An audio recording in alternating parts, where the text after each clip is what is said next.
They're wide and like split wide team pretty much on one back. Get a lot of yards, fast-paced offense.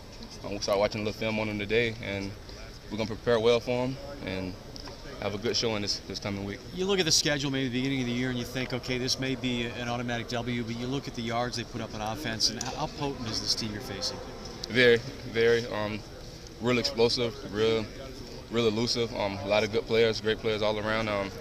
It's going to be a challenge. It's not going to be just a walk in the park, definitely. That's why we're preparing well, trying to correct our mistakes and limit big plays. So we've been struggling on all year. And with a team like this, if you don't limit the big plays, it can definitely come back and hunt you. With all the focus on defense, I guess, coming out of the South Carolina game, is there enough time, do you think, to change things or fix things? And if so, have you adjusted at all during practice today? Adjusting, I feel like we adjust and correct our mistakes every time we make one, but it's still happening. We're still making the same mistakes. I feel like only time can tell.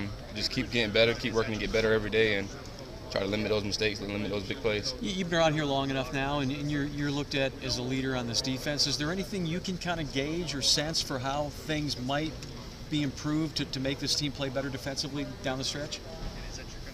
Communication, technique in some areas, just making those plays when we had an opportunity. And I feel like a lot of the guys, the emotion around here is pretty good. We know what we're capable of. We know the 5 games that we lost this season, 4 or 5 games we lost already, it doesn't define our team. Like Coach Dooley says, we know what we're capable of, and we just haven't showed it really.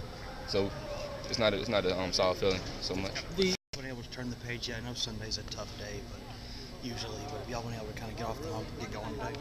Yeah, it's definitely tough knowing you was in such a close game this past weekend, and a few of the games were very close games, and a lot of mistakes senseless mistakes that we made that cost the game, that cost us in a lot of areas of the special teams, offense, defense, all around.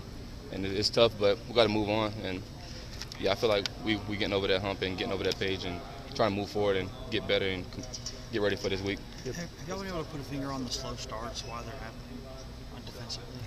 Because, I mean, y'all fight back, but you look up and it's 21-7 or 24-10 or whatever it is the past few weeks. What's causing that? Buzz, technique, communication.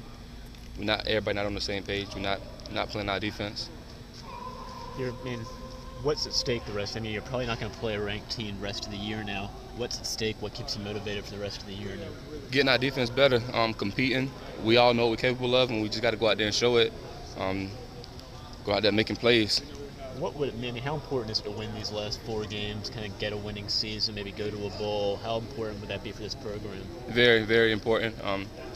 It's saying they remember what you do in November, so we're doing our best to take it one game at a time, and like Coach said, part 2, it's like the playoffs for us pretty much. We're trying to win out. With all the chatter about your coach's future, his job security, is that something that distracts you? Does it motivate you, or how do you respond to something like that? It's not a distraction. We don't worry about that. We don't talk about it. Even off the field, none of the guys I'm hanging around, we never discuss it. So we're just out here playing, trying to get better and correct our mistakes. We in season. Coach Dooley's here, and we trying to play our best for him and give him everything we have. Curt, was it hard to get out there and get moving today, especially because of the cold weather? Yeah, but a lot of guys came out with energy for some reason. It was a good energy, and that warmed everybody up, and it was cool. So, just I guess with everything that's been going on, do you feel like you guys have been getting better as a defense through these games? I know y'all played some really tough teams. Yeah, I feel like we've been getting better, but the stats won't show it. Like Coach said, it's 80 plays in the game. We play 65 of them very well, but just those 15 plays that's not that we aren't playing well, and it's small things, technique, communication, adjusting, and we just got to correct those things if we want to become a better defense. And then what do you see from Troy? Because I know they put up, almost 600 yards of total offense against Mississippi State. So what do you see from those guys? They're explosive, fast-paced offense, going to take shots down the field, and we can't have those busts. We can't give up those big plays if we want to win this game. How healthy do you feel right now? Better, getting better. Still not where I want to be, but is definitely it still getting better. Both issues, shoulder and? My shoulder been feeling a lot better. Curt, as you watch the defense get lined up, and you see so many times where it's like, it's either a cornerback or safety or linebacker or somebody's kind of sprinting across the field trying to get set at the last minute. How much confusion is there still? Because it looks like some guys get the defense, and without calling out some guys, it looks like a couple guys still kind of don't get the defense a little bit. Just still trying to correct it. We look at the film. We don't talk too much about it. Like when we get to the sideline, we go over the adjustments and find out where we can fix those mistakes. Halftime, we do the same. Come back and watch film. We pinpoint the mistakes, know why you did it, ask why you did it, do you understand it, whatnot, and we try to correct it and move on. Thanks. All right, thanks.